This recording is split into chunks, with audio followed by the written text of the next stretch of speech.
उस समय अंग्रेजों का जनसंख्या भारत देश में मात्र 3 लाख था और हमारी आबादी कितनी थी? 30 करोड़। मात्र 3 लाख और हम 30 करोड़। अब बताइए, यदि अंग्रेज लोग को हम खाली फूंक देते हैं, सारा पत्ता का तरह उड़ जाता। उन लोग दिमाग से बहुत तेज था। बोला क्या करेंगे, क्या करेंगे ना, जो लोग लड़ रहा है उसी का बेटा से उन लोग को लड़वाएंगे। अरे 4 गो भगत सिंह है ना, तो 4 गो को पुलिस बनाएंगे। इंडियन पुलिस एक्ट 1861 बनाता है और बोला सुनिए, जितना लाठी बनेगा, लाठी पकड़ने वाला, जमादार, चौकीदार, हवलदार, चपरासी, सब भारत के लोगों को बनाइए। ध्यान रहिएगा, आईसीएस भारत के लोगों को मत बनाइएगा। आईसीएस का माने आप जो आईएएस कहते हैं, जिसको आईपीएस कहते हैं, उसको आईसीएस कहा जाता था। कि जितना भी जमादार, हवलदार, हाफ पैंट वाला, उस समय हाफ पैंट चलता था, पूरा पैंट मिला है, यानी जितना भी है सबको पुलिस बनाइए। और क्या कीजिएगा, 2-4 पैसा दीजिए वेतन के नाम पे और एगो भाई से दूसरे भाई को पिटाइए। आज यही हो रहा है भारत में, यही हो रहा है झारखंड में। आज जितने भी पुलिस कर्मीगण हैं, आप अभी आपके बदन में वर्दी है, शाम को जब घर चले जाइएगा, जब ड्यूटी ऑफ हो जाएगा और बदन में वर्दी नहीं, जब बदन में ये गंजी होगा और सोने के लिए बिस्तर पे जाइएगा, सोच के देखिएगा कि आपकी लाठी कई गो सीएमडी के खिलाफ चली है, आपकी लाठी कई गो जीएम के खिलाफ चली है, आपकी लाठी कई गो उद्योगपति के खिलाफ चली है। और आप याद कीजिएगा, आपकी सैकड़ों लाठी उमेश चिड़वार जैसे गरीब असहाय पे चली है। बेचारा 200 दिन से धरना में बैठा है घाटों में। एगो हेमंत सोरेन का दामाद आया, इसको उठा के फेंक दिया। इसको सीधा बोलेंगे, वो किसके लिए पैसा कमा रहा है पता करो, उसको बाजार में लेके चल जाओ।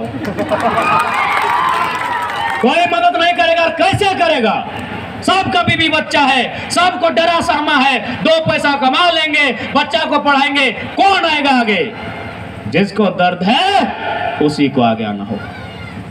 बताइए, एक भी पुलिस कांड का इतिहास बताइए जो पुलिसों की लाठी किसी कंपनी के खिलाफ चली है। आप ही की विधायक मैडम आज ना हम उनका पक्ष में है ना उनका विपक्ष में है, बस हम इतना जानते हैं एक कंपनी के खिलाफ गांव वालों के लिए धरना देने गई थी। लाठी और गोली कहां चला? गांव वालों पर। क्या कंपनी पर चला था? किसी को याद है? यानी इस बात को आज देश के एक-एक पुलिस कर्मी को, एक-एक सीआरपीएफ, बीएसएफ के जवान को समझना होगा कि आपका प्रयोग यदि देश के भीतर हो रहा है, अगर बॉर्डर में हो रहा है तो सलाम है आपको, क्योंकि बॉर्डर में आतंकवाद, बॉर्डर में बाहर के लोग, कोई पड़ोसी देश आक्रमण ना करे। लेकिन यदि आपका प्रयोग देश में हो रहा है, देश के भीतर हो रहा है, याद रखिएगा केवल और केवल किसानों को, मजदूरों को, कामगारों को दबाने के लिए, उनको पीटने के लिए हो रहा है। एक भी इतिहास दिखाइए हमको। गोला से, रामगढ़ से लेके यहां कितना बार लोगों ने कंपनी के खिलाफ धरना दिया है, गांव वालों ने अधिकार मांगने गया है। क्या कभी किसी एक अधिकारी पर अपने आंख दिखाया हो? क्यों भाई?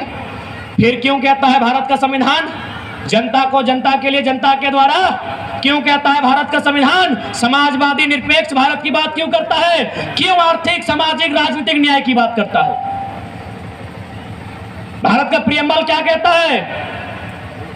सभी के हाथ में गूगल है, आप पढ़े लिखे लोग हैं, गूगल कीजिए, भारत का प्रियम्बल थोड़ा निकालिए। क्या कहता है? समानता की बात करता है, आर्थिक, राजनीतिक, सामाजिक और साथ ही साथ समाजवाद की बात करता है। समाजवाद का मतलब क्या? कि एक आदमी अरबपति नहीं, 100 आदमी को करोड़पति बनाइए। क्या ऐसी व्यवस्था है? इसलिए आज प्रत्येक झारखंडी को